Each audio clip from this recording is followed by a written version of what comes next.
Well, good morning, folks. We're heading eastbound. What? General, I'm going to Chi-Town. What in the world is going on? You know, it's too early to say we're going over to see a Lions game. Tongue-in-cheek. Go Detroit. We're going to go out to the Kalamazoo Battle Creek International Airport. Take a look at a little history out there of the terminal and the construction and destruction, the raising of the old terminal and the control tower. And we'll be able to take a look at the control tower that is there now. It's taken its place. It was badly needed. All right. We'll be up there in just a few minutes. As we enter I-94 eastbound. Well, then, alrighty.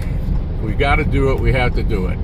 Of course, this part of the freeway and the interstate, I should say, all these bridges and everything, brand new. Less than 2 years old now. Coming up on the exit here, you can see for the Air Zoo, exit 78.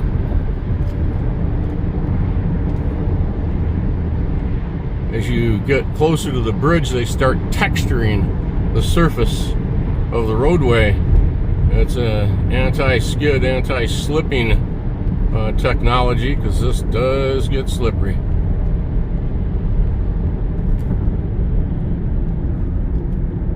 All right. We'll see you down the pike here, just a little ways. Right across the street from the main entrance to the airport right here. Just had a little photo I inserted back there of the closed McRockin' Cafe. Yep, McDonald's McRockin' Cafe. Reverted back into a standard McDonald's, and then about COVID time, it disappeared. Been closed ever since. Gonna pull in here to the airport picnic park.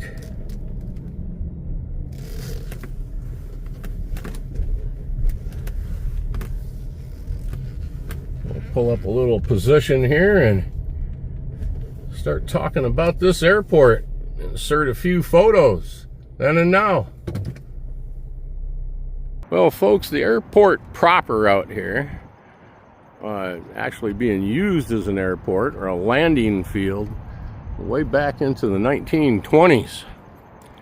But the first official flights didn't actually happen here until aviation, we'll just use the term, really got a strong set of wings, trustworthy, and started carrying passengers, as it were, in the later 20s, early 1930s. There was a small building that was constructed here, more of a greeting station, as it were, a little weather station. Radios were, we'll use the term, just coming out of their infancy, but they weren't anything like they had developed during World War II. That's where radios really came to be of age, especially aircraft, and also radar, ground instruments, and so forth. I mentioned before we have a VOR out here in the airport. You can see it's a cone-shaped white cone sitting there, little red and white checkerboard building around it, and that's an instrument used by all pilots.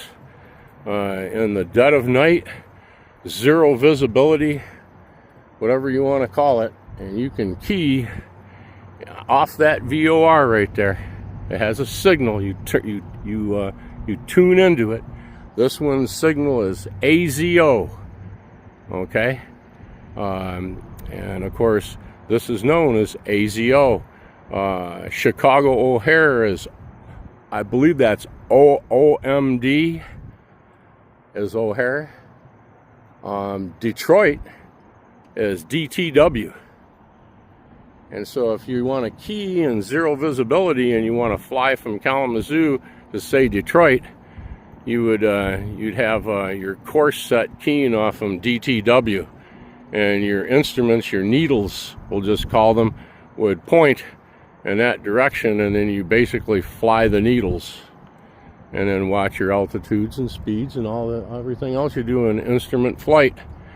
But that all came to be basically just a little before World War II. There were beacon stations located for the mail carriers that were flying the mail to key off from. Now they have ADF, which is a directional finder, also found on boats. Go out on Lake Michigan, set your ADF.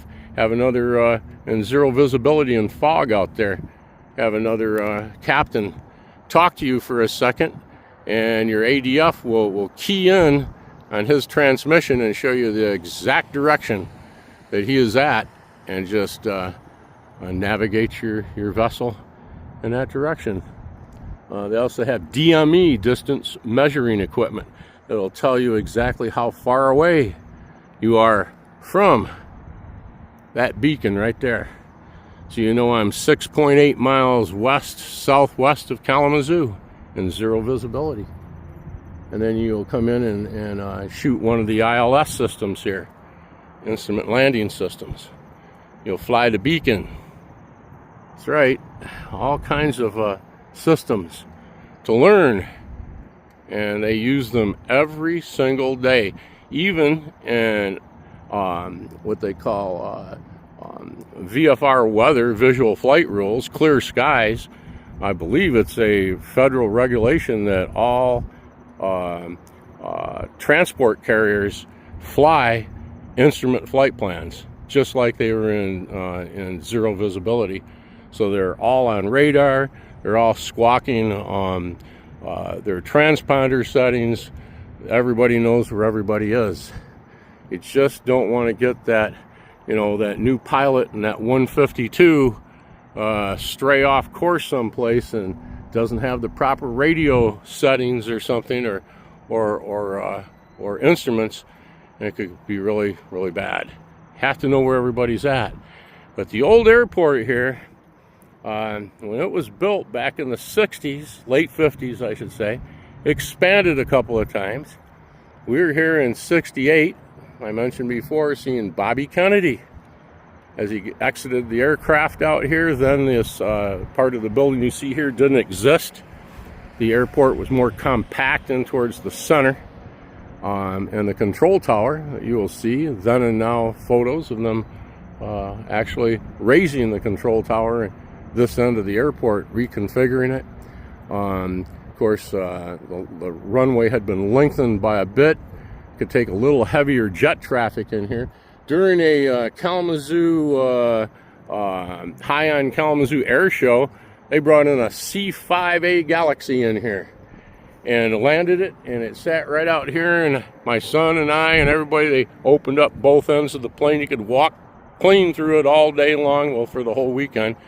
And it was quite a thing because they had to bring the ship in here dry, just right on its last IFR fuel, and just as light as they could make it so that it could slow down and stop on the runway available. And when it took off, we were out here and watched, because overhead was a KC-135 tanker, and it was matching the course. It was orbiting off here to the north, and as the Galaxy took off towards the south, that tanker followed it, and the Galaxy gained altitude south of Kalamazoo, and a straight line was flying and went up to an altitude and met the tanker.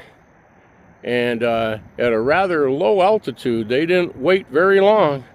The connection was made and fuel was passed. And those that lived south of here, south of Vicksburg, down near Three Rivers area and so forth, if you were out in the field, you would have heard something, looked up, and seen a C-5 Galaxy being air refueled. Yep, they never did it again. The Galaxy never came in here again. easily they can get in over in Battle Creek. My gosh, they get in anything they want over there. It's about 3,000 feet longer. But they are going to be adding, I believe, 300 or 400 meters onto the south end of this airport, making the runway long enough to accept even heavier international flights. You don't know, we might even get a 777 in here one day. They have the jetways. They have the jetways over there, as you can see. There in the distance. They have the room. All right. So, the only thing I can tell you about any famous people coming in here, other than Bobby Kennedy, who landed right there in '68 on his presidential campaign, he walked along the sidewalk. Would have been right here. It's just a little fence with a couple gates. The planes would pull up and you would get off the plane and walk right straight out here and see your family and friends. At the other end of the airport is where they would bring the little baggage in. There was a little baggage area there and so forth. So quite a group was here to greet Bobby Kennedy. And my father, of course, put me up on my father's shoulders. He hoisted me up on his shoulders and leaned me out forwards. I was about 7 or 8 years old. And Bobby Kennedy came by touching people's hands and shaking hands to the left and right. It was a heck of a big group. And he grabbed a hold of my hand. And I went out here, and as he was getting into his vehicle out here in front, a large group of people, he was pretty well mobbed with friendliness. It wasn't a violent thing. But a lady went down low on the ground and stole one of his shoes, took it right off his foot. Now, they said that didn't happen, but yes, it did. It was confirmed. And the lady herself even told about it. I forget where the shoe is. And I believe it was a brown loafer. Don't quote me on that, but I read that a couple years ago where they had confirmed that story. But anyways, there were a lot of hippies here with protest signs and so forth, a lot of police. But also right there at the front door of the facility, the old facility, the older facility, it had been updated a little bit from the photos I'm going to show you, is where Tim Allen Dick was arrested with a pretty good little quantity of cocaine, and it turned his life around. I read Tim Allen's story about how he credits that little area right there in Kalamazoo, Michigan, as starting his life over again and for the better, and the rest was history. And I don't mind telling you that. I'm sure that if Mr. Allen watches my videos, that you'll give a thumbs up and have nothing bad to say about that at all.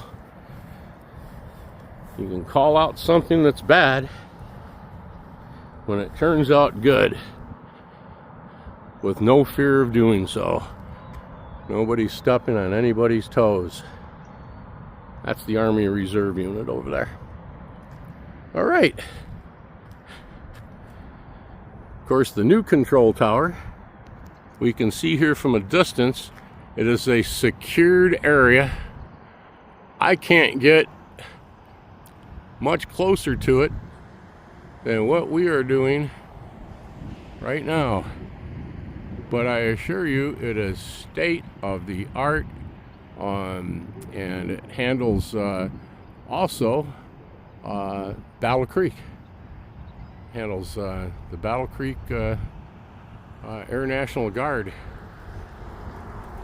radar from here. Okay.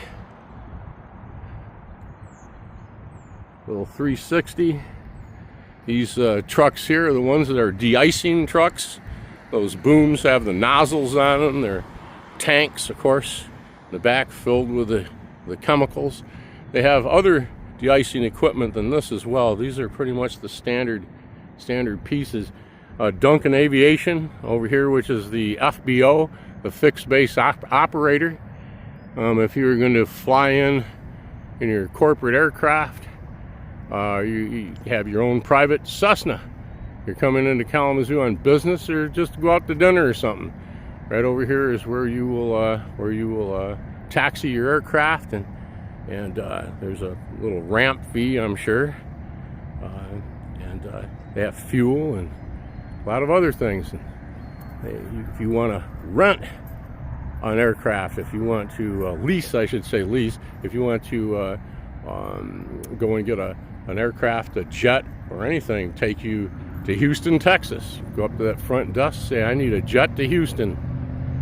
And I think within a couple of hours, you'll be on a jet. Yep. All right. Down here at the southern end of the airport, you can just see the search radar right there in activation.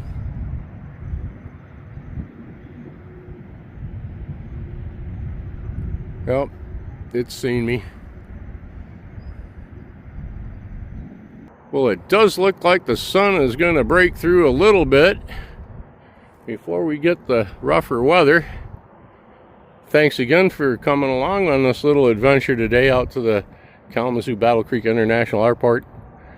And take a look and see a few then and now photos.